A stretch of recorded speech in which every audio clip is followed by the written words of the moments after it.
구하는 좋은 것으로 허락하신다고 말씀하셨습니다. 우리 주님 앞에 이 부흥을 구하면서 우리 함께 찬양하며 기도하기 원합니다. One, two, three, four. 부흥이 있으리라 이 땅에, 부흥이 있으리라 이 땅에. 아멘. 부흥이 있으리라.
주신 것입니다. 우리 선포하시면서 주님 우리에게 부흥을 주십시오. 그렇게 기도하기 원합니다. One, two, three, four. 부흥이 있으리라 이 땅에, 부흥이 있으리라 이 땅에. 부흥이 있으리라.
저는 러시아에서 잘 적응하고 있습니다.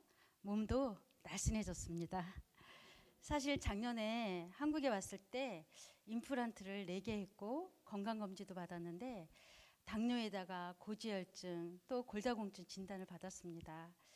몸에 면역이 바닥이 나서 온몸에 두드러기가 나기 시작하는데 하루도 약을 먹지 않으면 가려워서 견딜 수가 없었죠. 러시아에 들어가서 많은 약 봉투를 보고 내가 이렇게 살면 안 되겠다 싶어 매일 동네 주변을 걷고 집에서는 스트레칭을 하고 음식도 밀가루와 단 것을 멀리하고 그래서인지 두드러기가 4개월 만에 완전히 잡히게 되었습니다. 이번에 한국에 들어와서 당뇨약이 이제 다 떨어져서 작년에 갔던 병원에 검사를 했더니 의사가 이제는 당뇨약을 안 먹어도 되고 고지혈증도 정상이니 이대로만 건강을 잘 유지하면 좋을 것 같다고 말해 너무도 놀랍고 감사했습니다. 하나님의 사람들은 하나님이 계신 곳에 머무르라고 그랬을 때, 거기 있을 때 하나님께서는 건강도 책임져 주시는 것을 체험하게 되었습니다. 박정선 목사님께서 저에게 이번에 한국에 들어오면 선교 보고와 말씀을 전해달라고 하셔서 선교 보고를 어떻게 해야 하나 좀 걱정이 되었습니다. 저는 러시아에서 2, 3년 정도는 언어 배우는 데만 집중해야 한다고 여겼기에 학교만 다니고 특별히 무엇을 주도적으로 하지 않아서 무엇을 나눠야 될지 고민이 되었죠. 그래도 목사님께서 말씀하셨기에 선교 보고를 준비하면서 한 가지 깨닫게 된 것이 있습니다. 그것은 선교사는 현장의 사역을 통해 여러 간증이 있어야 하고 또 교회의 선교 보고는 선교사의 마땅한 책임과 의무임을 깨닫게 되었습니다. 그래서 아까도 목사님 말씀하셨듯이 중국 교회는 저의 친정과 같은 교회기에 그냥 성도님과 반갑게 만나 뵙는 심정으로 러시아 나라에 대해서 소개하고 제가 러시아에서 어떻게 살고 있는지 평범한 일상을 나누면 좋겠다고 생각하고 이 자리에 기쁨과 설렘 하지만 떨리는 마음으로 서게 되었습니다. 여러분도 아시겠지만 러시아는 세계에서 가장 큰 나라이죠. 세계 인구 81억 6천만 명 중 러시아 인구는 1억 4천만 명. 세계에서 9위로 인구가 많고 자원도 풍부한 나라입니다.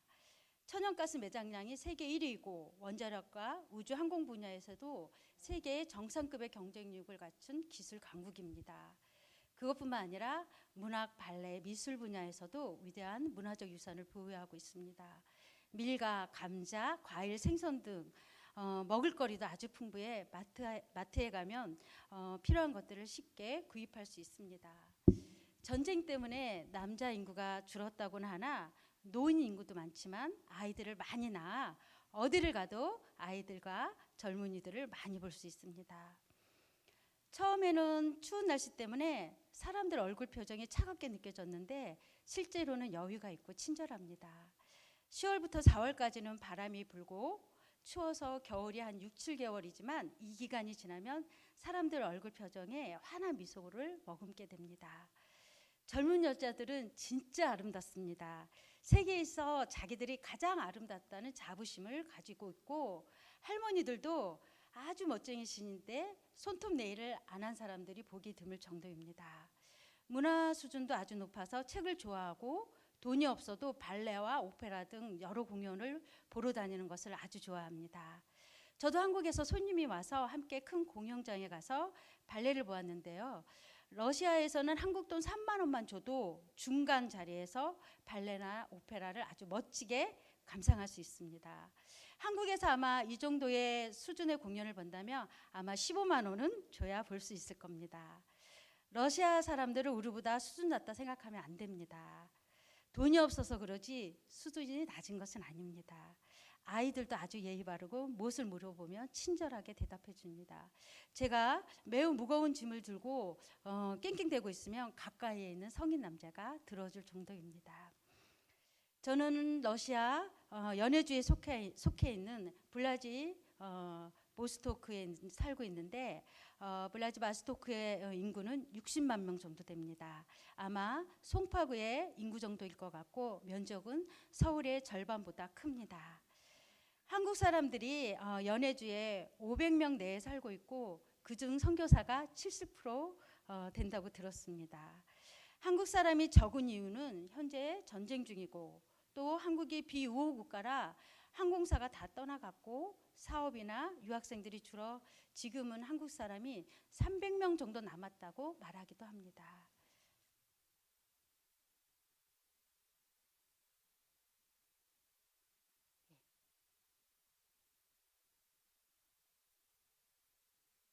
저는 베라교회에 출석하는데 한국말로 믿음이라는 뜻을 가진 교회입니다. 한국 장로교 통합측 목사님이 30년 전에 현지인 대상으로 개척하신 교회인데 출석 교인이 한국 가정 포함해서 보통 50명 정도 나옵니다. 전쟁 전에는 이 베라교회에 유학생 청년들이 13명 정도 나왔으나 지금은 한 명도 없습니다. 전쟁 전에 한국에서 러시아로 오는 직항이 있어 2시간이면 왔는데 지금은 한국에서 배로 오면 24시간 걸리고 비행기로 중국을 경유해서 와도 경유 시간이 꽤 긴 편입니다. 또 러시아 공항에 도착하며 비우호 국가라 하여 작은 사무실로 데려가 신문을 하기 때문에 단체라 개인으로 들어올 때도 좀 긴장하게 됩니다. 러시아 국권은 러시아 정교회입니다. 러시아 사람들은 대부분 자기가 정교회 신자라고 합니다. 그래서 교회에서 전도하면 나 하나님 알아요. 이렇게 말합니다. 문화 자체가 그러니까요. 나이 많으신 분들이 나 하나님 알아야 하면 그 말이 진짜일지 몰라도 젊은 사람들은 실상 믿지 않습니다. 1년에 한두 번 부활절과 성탄절 때 정교회 나가는데 부활절 때 정교회에 들어가 보면 촛불 꽂고 자기가 좋아하는 성화 그림에 대고 기도하고 나오는 것이 다입니다. 세례도 돈 주고 받는데 세례 받으면 죄 씻는다고 믿기 때문이죠. 신앙생활 거의 안 하고 무신론적이며 형식적으로 교회에 다닌다고 볼 수 있습니다. 정교회는 건물이 많았으나 공산주의 때 많이 부서졌고 최근 들어 시내 광장이나 이민국 주변에 크게 짓기 시작하는 것을 볼 수 있습니다. 블라디보스토크에 있는 개신교 한국 선교사가 세워 현재 사역하고 있는 교회가 10개 정도 있고 러시아 현지인이 자체적으로 세운 교회가 한 10개 정도 됩니다. 그런데 러시아 현지인이 자체적으로 세운 교회 소유 건물은 거의 없고 건물을 임대해서 예배드립니다. 물론 이제 재정적으로 어려운 부분도 있겠지만 한 가지 좀 재미있고 특이한 것은 교회 소유의 건물이 있는 교회는 오히려 교인 수가 적고 임대해서 일주일에 한두 번 모이는 교회가 교인의 수가 더 많다는 것입니다. 왜냐하면 건물이 있으면 유지비가 많이 들고 또 힘과 시간, 관리 등 정성이 들어가기 때문에 어느 목사님은 내가 목사인지 건물 관리인인지 청소부인지 봉사하는 사람인지 갈등이 있다고 말씀하십니다. 그래서 오히려 교회 건물을 임대료를 내고 일주일에 한 번 다 같이 모여 예배드리고 주중에는 속회로 모여 자기 집을 개방해 다른 믿지 않는 사람들을 초대해 교제하며 삶을 나누니 전도가 더 잘 된다고 하니 속회가 활성화된 교회는 오히려 성장한다고 볼 수 있습니다. 러시아에서 전도할 수 있느냐고 질문하면 답은 할 수 있습니다. 정부에 등록된 교회에 내가 사역자이거나 교회에서 전도할 수 있도록 허락한 사람은 할 수 있습니다. 그러나 아이들에게는 전도하면 안 되고 유학생이나 사업비자로 들어온 사람은 설교나 전도하면 안 됩니다. 사실 이것은 매우 위험한데 추방당할 수 있기 때문입니다. 베라교회에서 한 달에 한 번 한국 목사님들이 돌아가면서 설교하는데 법으로는 종교비자 외에는 설교를 못하게 되어 있습니다. 베라교회 목사님이 시키시니 저도 좀 용감하게 하고 있긴 하지만 조심해야 합니다. 러시아어 언어 자체도 아주 성경적입니다. 스파시바 하면 감사하다는 뜻인데 한번 따라해 볼까요? 스파시바. 약간 욕 같은데 제가 누구에게 욕하고 싶으면 스파시바 해 그랬는데 근데 이거 스파시는 구원해 주세요라는 어원을 가지고 있습니다.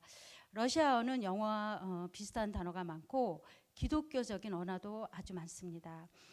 러시아인들의 이름을 보면 성경 인물들의 이름을 그대로 사용하는 경우가 많은데 안드레이 하면 안드레, 뽀프레 하면 베드로, 말세이, 모세, 이반, 요한 이런 성경 이름을 가진 사람들이 많습니다. 러시아에서 저의 이름은 마리아입니다. 러시아에서 외국인들이 7일 이상 거주할 경우 반드시 거주 등록을 7일 안에 해야 합니다. 다른 나라에 왔다 갔다 해도 매번 7일 안에 해야 합니다. 그래서 저도 이제 한국에 왔다 갔다 할 때마다 아는 사람들의 도움을 받아 거주 등록을 마치곤 합니다. 네. 또 한 가지는 90일 이상 거주하는 모든 외국인들은 반드시 지문 등록을 해야 합니다. 이것을 하지 않으면 러시아에서의 입국과 체류 등의 거주가 제한될 수 있기 때문이죠.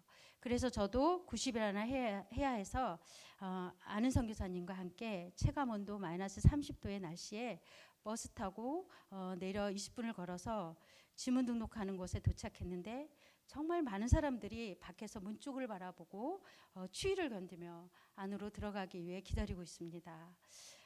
성교사님과 저는 그 많은 사람들 틈에 낄 수도 없고 또 마냥 기다릴 수도 없어서 그냥 집으로 돌아와야만 했습니다.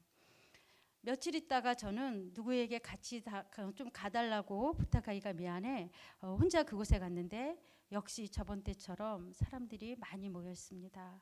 저는 어떻게 해야 하나 하고 건물 주변을 빙빙 돌며 살펴보았는데 네, 그 건물 옆에 쪽문이 하나 있어 살펴보니 그 문은 근데 잠겨 있더라고요. 그래서 허탈하고 실망스럽게 집으로 돌아오게 되었습니다. 지문 등록은 반드시 해야 되는 거라 걱정도 되고 해서 집에 돌아와 주님께 기도합니다. 주님, 한국에 들어가기 전에 이것을 해야 하는데 어떻게 해야 합니까? 주님, 제 힘으로는 할 수 없습니다. 저를 이 땅에 보내셨는데 상황이 이러니 어떻게 해야 할지 모르겠습니다. 주님, 주님이 들어가게 하셔야 하는데 들어갈 수 없으니 저는 이제 그곳에 가지 않겠습니다. 그러니 주님께서 책임져 주십시오. 이렇게 한탄의 기도를 하는데 마음 한가운데 내일 한 번 더 가봐라, 한 번 더 힘을 내어 보아라 라는 성령의 음성이 들리는 것 같습니다. 아까 보였듯이 저기 건물 아래에 쪽문이 하나 있는데 그것이 열릴 것만 같았습니다. 그래서 다음날 그곳에 갔는데 역시나 사람들이 많이 모여 있어서 저는 건물 옆에 그 쪽문이 있는 곳으로 내려가 보았습니다.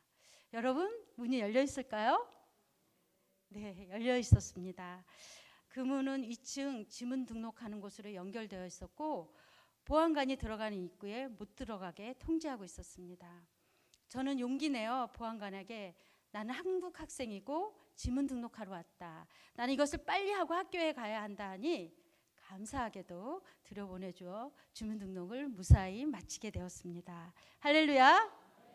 어쩌면 여러분은 실감나지 않을 수도 있지만 러시아는 외국인들이 행정일을 처리하려면 무엇 하나 쉽지가 않습니다.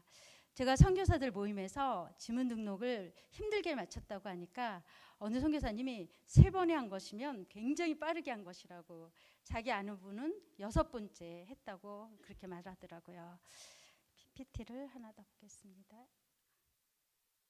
자, 여러분, 오늘 말씀을 우리 다시 한번 읽어보겠습니다. 시작. 너희 안에서 착한 일을 시작하신 이가 그리스도의 예수의 날까지 이루실 줄을 우리가 확신하노라. 아멘.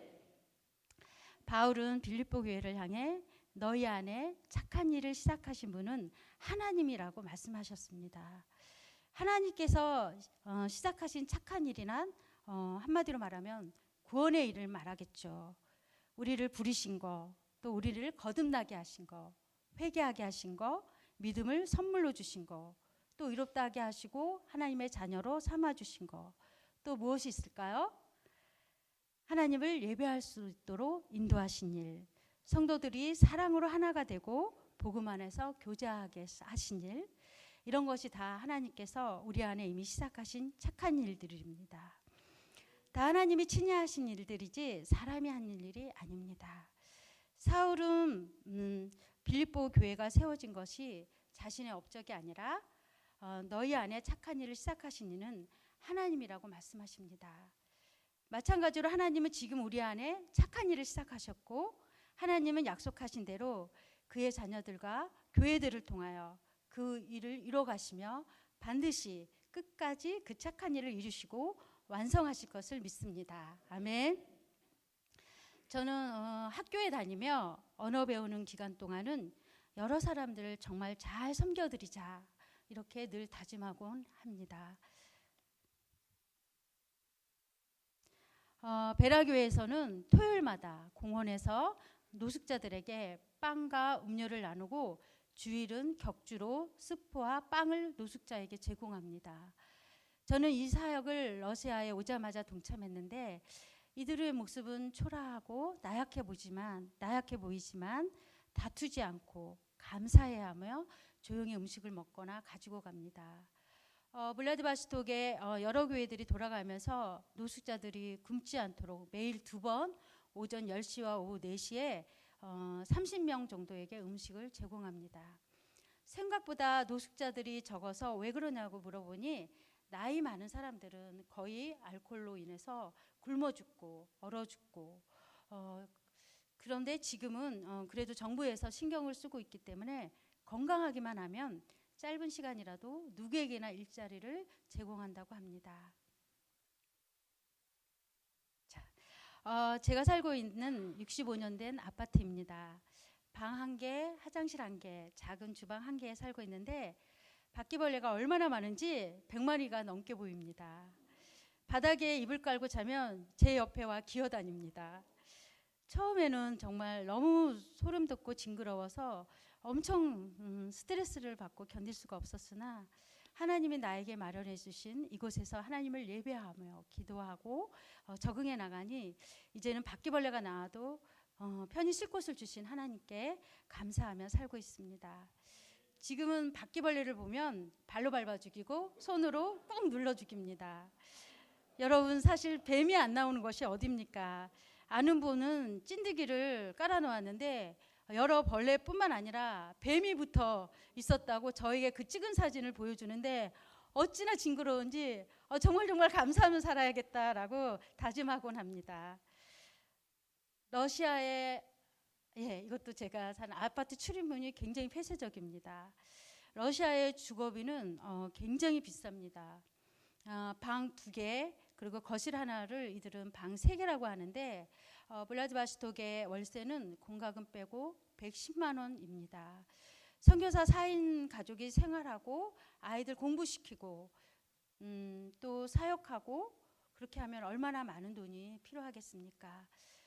어느 날 영상으로 선교사님들과 기도 모임을 하는데 한 선교사님이 기도 제목을 나누는데 학교에서 어떤 아이가 선교사님 자녀를 밀어가지고 넘어졌는데 앞니가 부러져서 병원에 치료하러 갈 때마다 50만 원, 100만 원이 든다고 합니다.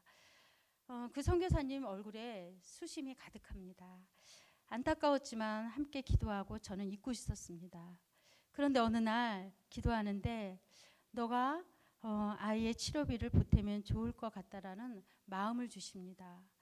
저는 하나님 갑자기 저에게요? 저 돈 없어요. 남편은 저에게 선교비 한 푼도 안 줍니다. 선교사님답게 기도하면서 응답받아 생활하라고 하는데 저도 생활해야 합니다. 그때 주님께서 너 돈 있잖아 합니다. 맞습니다. 사실 돈이 있었습니다. 작년 12월 30일에 한국에 있는 여동생 남편이 선교비를 보내고 싶은데 딱히 생각나는 사람이 없어 나에게 보낸다고 하고 선교비를 보내주었는데 그것이 생각난 것입니다. 제부가 딱히 생각나는 사람이 없어 나에게 보낸다는 말이 자꾸 신경이 쓰입니다. 딱히라는 말만 안 하면 제가 사용했을 텐데요. 그래서 저는 주님 맞습니다. 그 돈은 제 것이 아닙니다. 주님께서 원하시는 곳에 사용해 주세요 하고 그 선교사님 모르게 흘려보내 드렸습니다. 마음이 가벼워지고 뿌듯해졌습니다. 그런데 여러분, 하나님의 역사는 거기서 그치지 않았습니다. 저는 누구에게 선교비를 요청한 적이 없습니다. 왜냐하면 아직 공부만 하고 있기 때문에 제가 누구에게 요청하기가 아주 어렵습니다. 그런데 제가 신학교 다닐 때 함께 공부한 동기라고 하면서 기도하는데 제 생각이 났다고 하면서 제게 선교비를 보내주셨습니다. 그것은 저에게 정말 놀라운 체험이었습니다. 선교사들은 진짜 하나님이 먹이십니다. 선교의 주체는 하나님이십니다. 아멘. 함께 베라교회를 섬기시는 엄목사님 가정은 러시아에 오신 지 4년 동안 차가 없이 가족이 다니셨습니다. 선교사 가정이 러시아에 오면 제일 먼저 구입해야 하는 것이 자동차입니다. 러시아는 매우 춥기 때문에 가족이 어디 이동하기가 쉽지 않습니다. 하지만 자동차 값이 장난 아닙니다. 10년 이상 된 자동차가 한국 돈으로 2천만 원이 넘습니다. 러시아에서의 자동차 구입비가 만만치 않기 때문에 여자건 남자건 본인들이 직접 차를 수리하고 폐차 직전인 것 같지만 그냥 그대로 끌고 다닙니다. 엄선교사님은 차가 없이 4년 동안 매일 아이들을 등하교시켰고 전도하러 매주 느시키섬에 있는 네베프라는 큰 대학에 일주일에 한 번씩 가셔서 전도하는데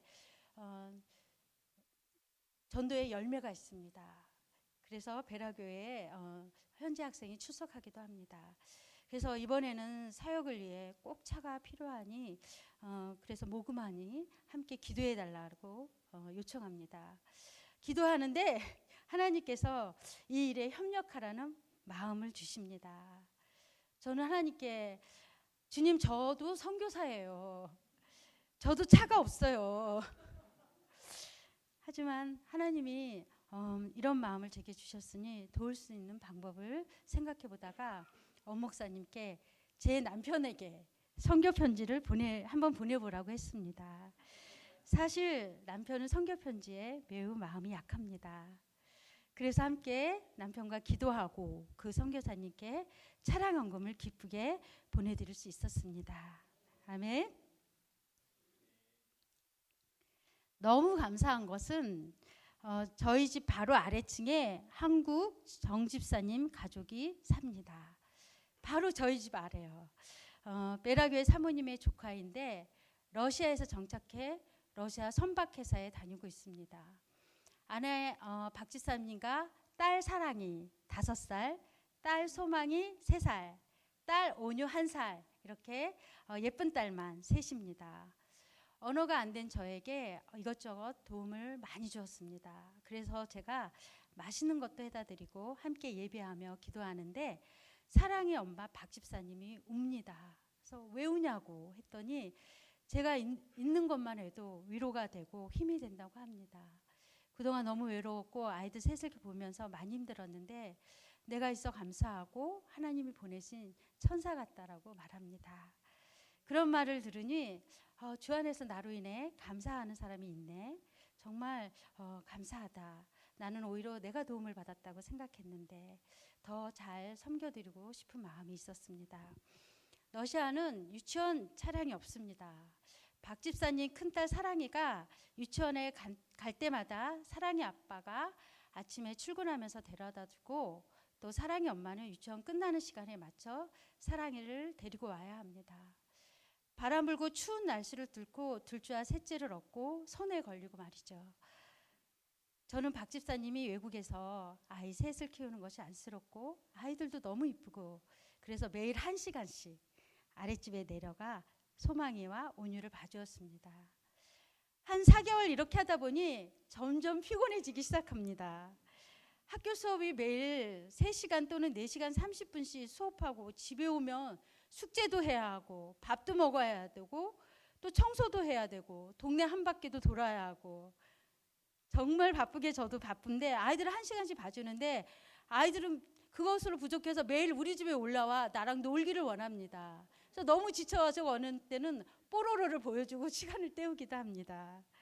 정말 이 일이 부담스럽고 점점 피곤해집니다. 그래서 저는 사랑의 엄마 박 집사님에게 이제는 그만해야겠다고 말해야 했는데 언제쯤 말을 해야 하나 하고 기도하는데 사랑의 엄마가 제 딸처럼 여겨지고 국률과 사랑의 마음이 생깁니다. 그래서 사랑의 엄마에게 수업이 짧은 요일에만 아이들을 봐주겠다고 해서 이제는 일주일에 3번 한국에 들어오기 전까지 아이들을 봐주고 왔습니다. 러시아에 들어가서는 안 봐주려고 하는데 박 집사님이 한국으로 토요일마다 페이스톡으로 전화해서 사랑이가 나를 많이 찾는다고 하면서 그 가족과 영상통화를 합니다. 주님이 인도하시겠죠? 베라교회에 나오는 한국 선교사 가정이 담임 목사님 포함해 4가정입니다.